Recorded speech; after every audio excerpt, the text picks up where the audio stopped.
Edhe këtë të hënë vijuan pa ndërprerje kërkimet për 30 vjeçarin Jurgen Karaj, i cili dyshohet se është marrë nga rrjedha e ujit të Porojë të Darësit e më pas ajo e lumit mat që me datë 10 janar. Sipas burimeve nga Bashkia e Klosit, edhe gjatë kësaj të hëne në terren janë angazhuar rreth 300 forca të ushtrisë, policisë, Bashkisë Klos dhe banorë vullnetar të zonës, të cilët po kryen kërkime nga ura e matit deri në ulës duke përdorur skafe dhe dron. Në operacion janë përfshirë gjithashtu punonjësit e shërbimit zjarfikës të bashkive e Klos dhe Mat.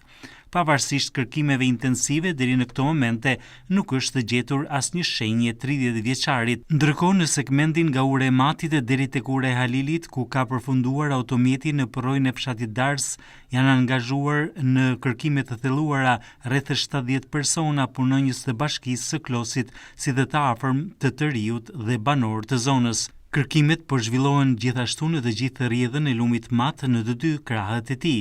Sipas informacioneve të marra nga dita e martë, kërkimet do të shtrihen që nga dika e liçenit të Ulzës, ku me ndihmën e dronëve dhe skafeve do të kontrollohet e gjithë sipërfaqja e liçenit. Forcat e angazhuara pritet të shtohen edhe më tej në numër, me përfshirjen e vullnetarëve të tjerë, ndërsa operacioni i kërkimit do të vijojë deri në gjetjen e trupit të 30 vjeçarit të zhdukur.